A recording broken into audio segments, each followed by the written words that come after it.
Okay, so now let's continue with number 9. Okay, so what I want to do is I want to put this in standard form and make it equal to 0, okay? So in order to do that, I need to bring this negative x squared over to the left side of the equal sign, right? So I would have to add x squared. So by adding x squared, I have positive x squared plus 7 equals negative 4x. I still need to bring over that negative 4x, so I'm going to add 4x to both sides. Okay, do not combine it with any of the other terms because they're not like terms. So that gives me x squared plus 4x plus 7 equals 0. And that's what I want. I want the equation or the quadratic in standard form. Okay, so hopefully I can factor this. Okay, so I'm going to come over here and I'm going to look for factors of 7 that add up to 4. So if you think about it, the only factors of 7 are 7 and 1, right? But they don't add up to 4. So this is not factorable. We would say there is no real solution. I actually took this one a little bit further on my own and I used the quadratic formula. But they're not asking you to use the quadratic formula, so no real solution. And that's it. Okay, you can stop. If it's not factorable, you cannot proceed. You don't have to, at least not with these problems. All right, so let's move on. That was number 9. I want to cover number 14. Okay, and that's when you solve them algebraically. You don't have to make them equal to 0. So let's move on to number 14.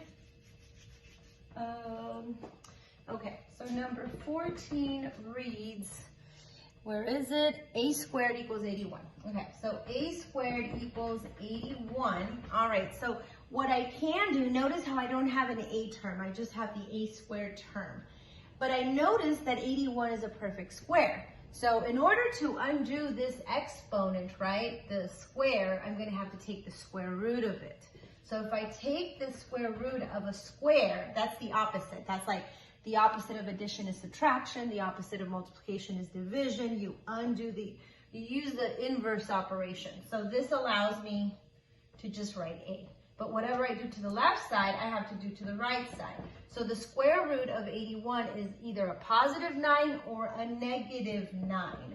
Okay, because positive 9 times positive 9 gives me positive 81, but also negative 9 times negative 9 gives me positive 81. So just be aware of that.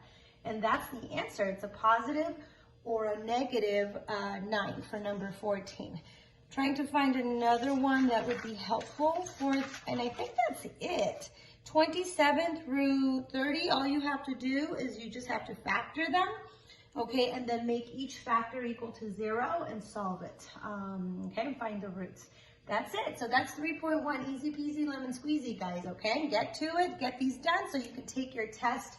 I'm going to see if I can post that test on Wednesday for this week, because I do need everything by 12, no later than 12 on Friday. And I'm going to submit everything to Learn for Life by the end of the day on Friday, or by the end of the, by 1 o'clock on Friday. And that's it. You're done, I'm done. All right, guys, talk to you soon.